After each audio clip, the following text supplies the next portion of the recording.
Hi, welcome to another new video. So in today's video, we'll be talking about Tundra Violet. So Tundra Violet is the first color that we will look at in the Tundra series of the Schmincke Aquarelle Super-granulating Special Edition colors. So Tundra Violet is a very interesting color.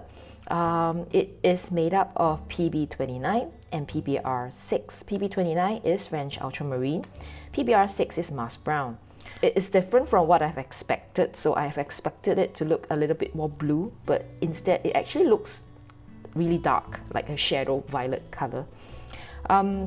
It is semi-transparent and it has a good light fastness, shown with the four stars over here.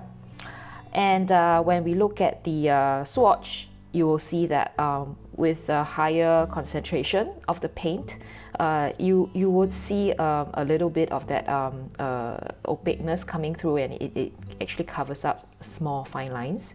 And you can dilute it down, especially you can see the gradient test, to a very light, beautiful light color. So in the paint in water in paint test, you will see the texture that you can get with this color.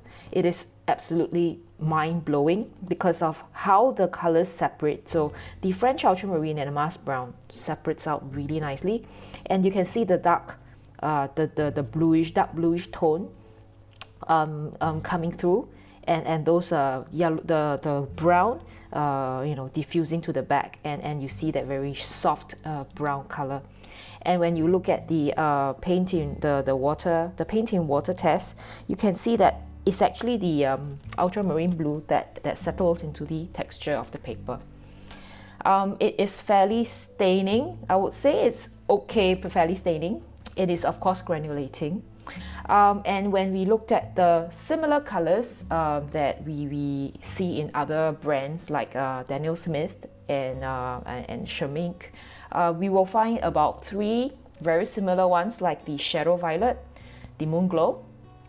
These two colors are mixtures, so they're actually made up of a few pigments, so they look pretty similar. I would think you can use this in a very similar way.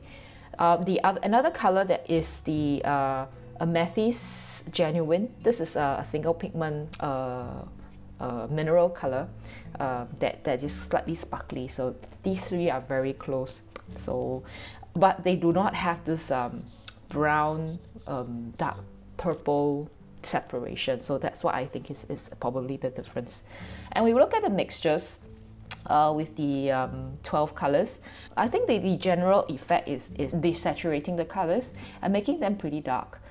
Of course, with the yellows and the browns, you do get the browns and the like the olive yellow color.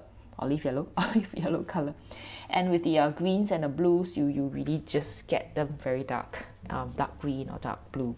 But what about the similar colors in the Schmincke Super-granulating series? There's actually 3 violets. So we have Tundra Violet, there's a Galaxy Violet, and there's also Deep Sea Violet. So Galaxy Violet is actually the most different out of them. So let's take it off. And Deep Sea Violet is pretty similar. When I look at all the other colors, I identify Galaxy Black as one that is being pretty, it's quite similar to the Tundra Violet, although not exactly the same. But what we do notice is that they are all made up of the same they all contain one pigment that is very similar, which is PB29. So you see PB29 in all of them. The Galaxy Black has a black pigment, PBK11. And whereas the Deep Sea Violet has a different brown. So Deep Sea Violet has the mahogany brown, which is PBR33. Most common effect that we see with these 3 colors is that PB29 granulation. Of course, I still prefer Tundra Violet because of how it separates into 2 different components.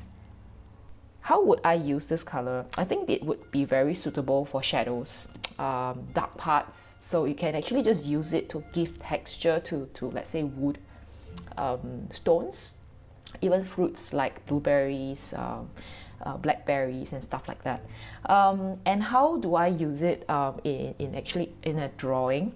So this is what I've done with this color. I must say I didn't really pick the best reference photograph to showcase this color because I really just use a very diluted mixture of it, so you can't really see how dark it can be, but you can see how nice it looks diluted.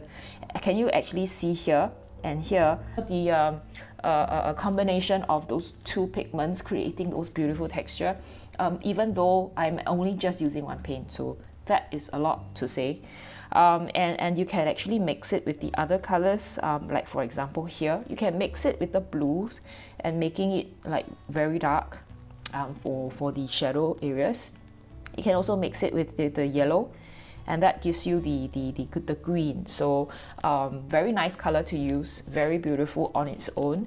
And when you use it as it is in let's say a still life drawing, painting, this is just with one color. There isn't anything that I've added, but you can actually see all this texture and the separation. So if you like to have a dynamic color, I would consider you getting this. This is one of my favorite colors in the range, in the super granulating colors. That's all I have for today. I hope you have enjoyed this video. If you had, give me a thumbs up and subscribe if you'd like to see more such videos. Yeah, and hit the notification bell if you'd like to get a notification when I upload a new video. All right, I'll see you in the next video. Have a great weekend, and bye-bye.